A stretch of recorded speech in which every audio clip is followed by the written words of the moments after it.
Hello and welcome to Flooring Models Kit Review Time. Today we've got Infinity Models 1/32 new de Havilland Vampire. This is actually the Mk.5. They also do the Mk.3 as well. So Infinity Models, in case you don't know, they sort of have a thing going on with HPH models. Now HPH models are legendary for resin kits, solid resin kits all the way through. Incredible detail, and if you've ever seen any of those, you'll know exactly what I mean. A lot of people are very sort of frightened of really dealing with resin and things like that. So obviously Infinity Models are using the plastic by HPH. So technically what we're thinking is the tooling is all done and everything by HPH, but instead of them doing it in resin, it's done in plastic. So it's a bit of a win-win all the way around with this one. Now this particular kit, we're not sure if there's any aftermarket. They're going to be coming down the line, because obviously if you look at other ones they did, you had a bucket load of aftermarket that came down after the initial kit release. So for the moment we've just got the kit. So as you can see just down in here, lovely bit of box art, aircraft coming into land, as you can see, gear down, flaps deployed, scooting around beachy head and all the rest of it. Into Tangmere, I found out last night. So thank you for the members for letting me know that one. But again, very, very nice job as well. There's a little bit of detail down here. It's around about 293 centimetres long. So that'll be a really nice size for this particular aircraft, because it is quite small, as you can see. All right, so, you know, it's going to be just under a foot in old school, 204 parts, as you can see, and little bits down on there. So in the box, we are greeted by, and I haven't seen in here yet, so we've got a little bit of resin, we've got a little bit of photo etch in the instructions you can see down in there, and we've got the instructions, so we'll look at those in a moment. We've got 1, 2 clear parts, 3, 4, 5 sprues down in here, so that actually looks quite nice. All separately bagged as well, so that's a really nice touch as well with those ones. All right, we'll pop that out of the way. Clear parts are separate bagged again, which is very nice indeed. So just down in here, if I can squeeze a little bit of room here, I'll try. There we go. We've got our little bag with photo etch. Let's get the photo etch out of the way because I don't want to bend it, obviously, and try and get in the baggie here. So, in the bag we are greeted by, it looks like a very nice instruction booklet, and we've got the photo etch. So we've got a monster decal sheet. We have got these two very thin, they are very, very thin bits photo etch as well, so that's quite nice. So we'll have a look at those in just a moment without sticking the sheet. There we go. And we've got a little bit, it looks like, for the last stage of the actual engine fan blade there as well. So we've got a little bit of resin. So into the booklet itself, we've got a little bit obviously about de Havilland down in here, basically saying it began in 1941 and then 1944 it was obviously got developed. So it's literally straight after the war this one came in. Again, we've got the actual parts layouts right the way down in here, so you can see all of those. So again, it may be one of these things, and I'll need to double check this, but it looks like down in here you've got the part numbers for them. They're not actually on the sprue. So, you know, a lot of times you don't take any notice of this. Actually, if you're looking for part number, say 12, well, there it is. So again, because the actual sprues themselves don't have the part numbers on. Again, it's a little thing, but it's quite easy once you know how. On the other hand, though, you have got great instructions. So as you can see down in here, we've got a decal sheet, which is going to go on making up the actual instrument panel. We've got the rudders on the back, we've got the controls, the various bits on the floor, things like that. The seats, we have got, obviously this is all photo etch, anything with PE in there is all the photo etch, which is going to make up the harnesses, which is really nice job down in there. Then we've got the sort of rear bulkhead where the seat is going to attach to. And then just down in here we've got the throttle. So again, we've got all the throttle system, probably a little bit of radio gear to making up the actual cockpit itself. Then we've got some details going to be added to the actual sidewall of the fuselage system as well. And we've got some more details, as you can see, some really nice touches going on to make up the wheel wells. One thing to notice just down in here, we've got two halves, it looks like, of the fuselage, which are going to go together for the top side. And then it looks like it is going to be two halves on the underside.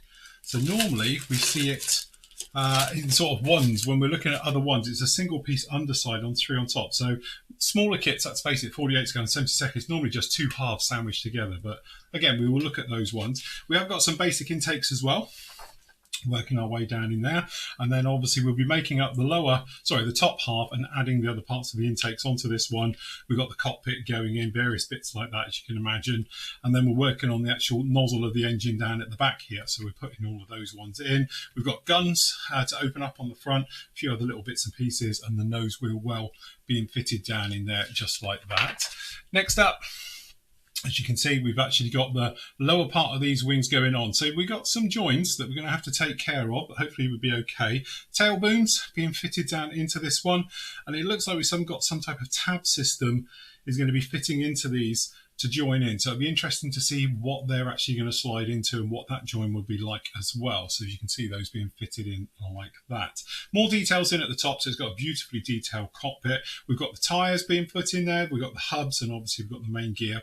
And then the doors being fitted down into there as well, as you can see, with all those being fitted in on both sides. The same goes with the nose wheel, and then we've got some drop tanks being fitted, those on there. We've got some strakes for the actual canopies to roll back on. It looks like we've got choices with wingtips as well. So obviously this one being the Mk.5, the later one, it's got the slightly shorter wings, so it's talking about taking off the wingtips and then fitting the stubby wings on there, all right?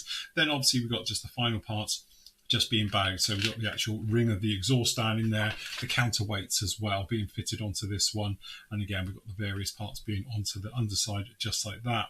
Markings for it as well, we can see this one is City of Edinburgh from the 603 down in there, and from Turnhouse.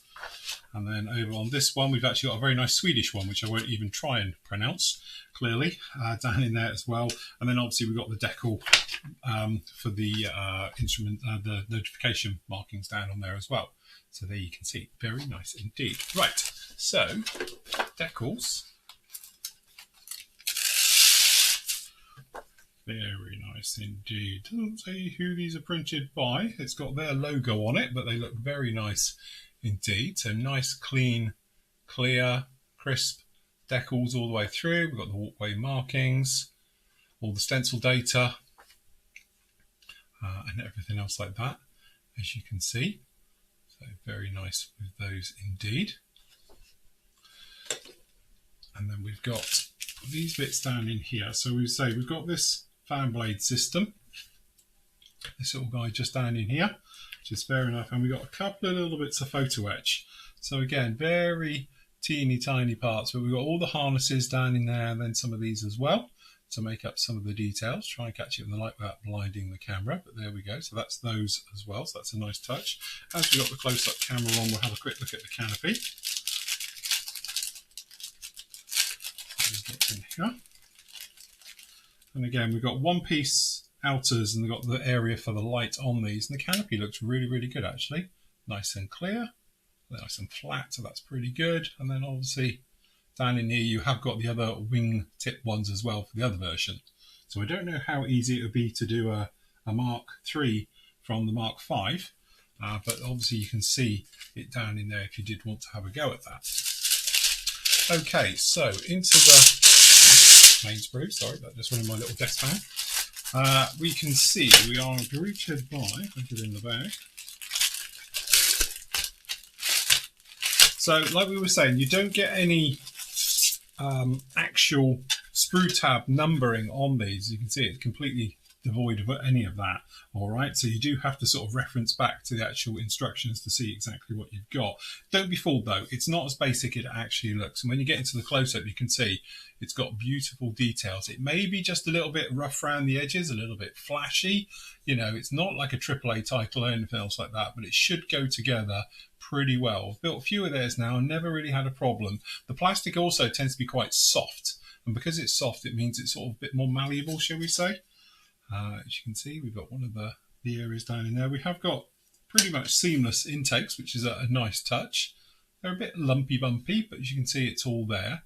And obviously that's the bottom. And again, you've got a little bit of flash going on just down in these. You're going to have to clean these up, bit of flash down the back here. So it is a little bit flashy, but generally it's one of those. You clean up all the parts, get them off the sprue, and you'll be good to go. And then we do this one over here. We've got one of the fuselage halves and a wing section.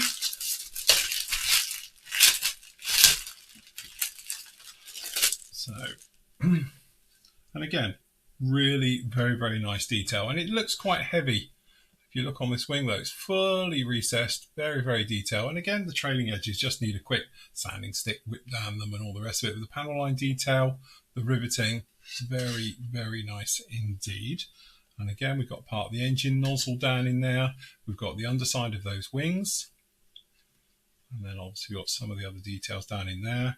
Obviously this is the tailplane of the rear stab down in there like that. And again, when you're looking at the underside, you know, it just needs a little bit of cleanup generally. And again, you don't get any sort of locating tabs or anything else like that. Think special hobby, and you're pretty much in the ballpark. But again, you've got nice details, and as we saw, there's a lot of photo etch and bits and pieces which are going to be added in that detail exactly where you need it. All right, so that's pretty nice indeed.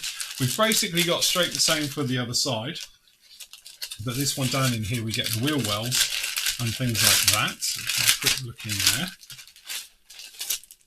All right, so again, we've got the same type of top with all that lovely detail as you can see, but obviously the difference being is down in here we've actually got the wheel wells and the actual wheel doorway doors as well. And you can see there's no ejector pins inside the doors, they're all very nicely done. That's pretty nice. And again, these over here, pretty nice stuff. And again, it's just a little bit organic. I always say it just needs a little bit of cleanup just to actually really get it to come to life. But that's all right, that's fine, we can deal with that. Okay, so next up we've got the tails. Again, if I can get in the bag.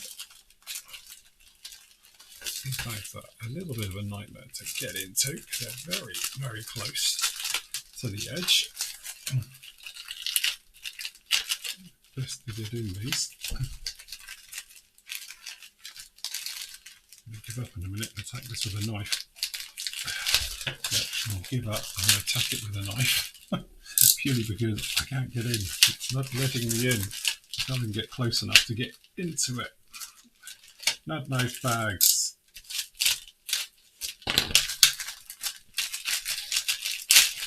Fight with this. There we go. Okay, so, Jesus, horrible bags. They're sort of halfway between polythene and, yeah. Anyway, so, very nice tails, as you can see. So, you can see, got nice detail right the way around. Again, you can say the light's not really playing ball here for whatever reason. I know it's a hot day, but actually there's some nice details on there. We've got the fuel tanks, we've got those bulkheads. We've got the cockpit sort of floor area. We've got up in the tails and the bits, and again on the blind side it's pretty much as you'd expect. And then down in here, last up, we've got all the small little bits.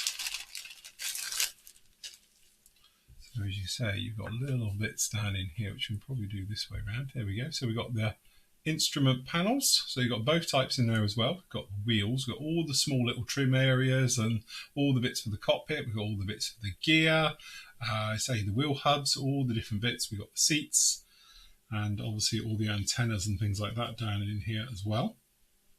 So good on both sides all the way through. And yeah, very nice. It's one of those, if you look at it when it's on the sprue, their kits never look particularly nice, shall we say. It's purely because they just need a little bit of work, clean up. So removing the parts from the sprues, just running around with a sanding stick, clean them up, sharpen them up, and they'll be absolutely fantastic. I said before, one of the things with these kits is the plastic is quite soft. And because it's soft, sometimes when you get a bad fitting join or something else like that, or a problem join, then what you can actually do is just put a little bit more glue down in there and almost mold it. So obviously the plastic becomes quite malleable and you can actually sort of just push it in. So any sort of imperfections in that works really well. And that's one of the bonuses with this plastic being a little bit softer. Usually I prefer it a little bit harder and crispier to sort of have that sort of tingy sound to it and all the rest of it that I talk about. But it's one of those ones where, as you say, sometimes in softer plastic is definitely a bonus, and this will be it as well. So there we go. That is Infinity Module's lovely 1/32 Vampire.